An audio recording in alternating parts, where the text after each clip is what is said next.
ಪಿತನ ಸುತನ ಮತ್ತು ಪವಿತ್ರಾತ್ಮರ ನಾಮದಲ್ಲಿ ಆಮೀನ್. ದೇವರು ಈ ದಿನ ಎಲ್ಲರನ್ನು ಆಶೀರ್ವದಿಸಿ ಕಾಪಾಡಲಿ. ಒಂದು ಕೃಪೆಯ ಆಶೀರ್ವಾದವನ್ನು ದೇವರು ಪ್ರತಿದಿನ ಎಲ್ಲರಿಗೂ ಕೊಡುತ್ತಿದ್ದಾರೆ.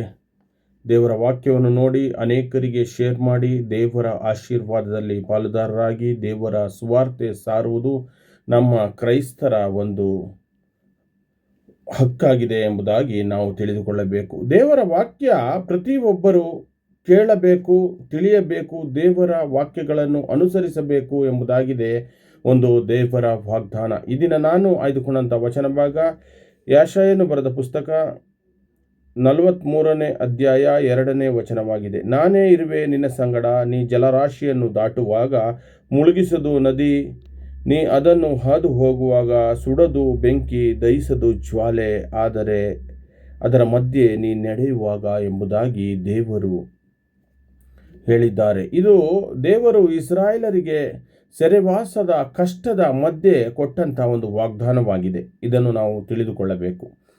ಭಯಪಡಬೇಡ ಎಂಬುದಾಗಿ ಹೇಳುವ ಮೊದಲೇ ನಾನು ಇದ್ದೇನೆ ಅಂತ ದೇವರು ಹೇಳಿದ್ದಾರೆ ಎಂದರೆ ಈ ವಾಕ್ಯಕ್ಕೆ ಒಂದು ದೊಡ್ಡ ಶಕ್ತಿಯೇ ಇದೆ ಎಂಬುದಾಗಿ ತಿಳಿದುಕೊಳ್ಳಬೇಕು. ನಮ್ಮ ಜೀವನದಲ್ಲಿ ಜಲರಾಶಿ ಯಾವುದು ಎಂದು ನಾವು ಆಲೋಚನೆ ಮಾಡಬೇಕು ಪ್ರಿಯರೇ.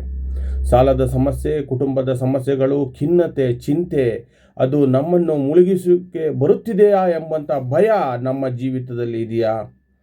ಆದರೆ ದೇವರು ಇಂದು ನುಡಿಯುತ್ತಿದ್ದಾರೆ, ನೀನು ದಾಟುವಾಗ ನಾನು ನಿನ್ನ ಸಂಗಡ ಇದ್ದೇನೆ ಎಂಬುದಾಗಿ.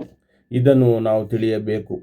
ನೀರು ನಿಮ್ಮ ತಲೆಯ ಮೇಲೆ ಹೋಗದು, ಆದರೆ ನಿಮ್ಮನ್ನು ಮುಳುಗಿಸುವುದು ಇಲ್ಲ ಎಂಬುದಾಗಿ ದೇವರು ಹೇಳಿದಾಗ ಇದು ನಾವು ತಿಳಿದುಕೊಳ್ಳಬೇಕಾಗಿದೆ.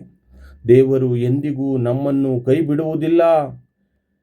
ಎಂಥ ಪರೀಕ್ಷೆ ಬಂದರೂ ದೇವರು ನಮ್ಮನ್ನು ಕೈ ಬಿಡುವುದಿಲ್ಲ ಎಂಬಂಥ ಒಂದು ನಂಬಿಕೆಯಿಂದ ಪ್ರತಿದಿನವೂ ಪ್ರಾರ್ಥಿಸಿ ನಮ್ಮ ಜೀವಿತವನ್ನು ಮುನ್ಸಾಗಿಸೋಣ ಎಂಬುದಾಗಿ ಬೇಡಿಕೊಳ್ಳುತ್ತೇನೆ.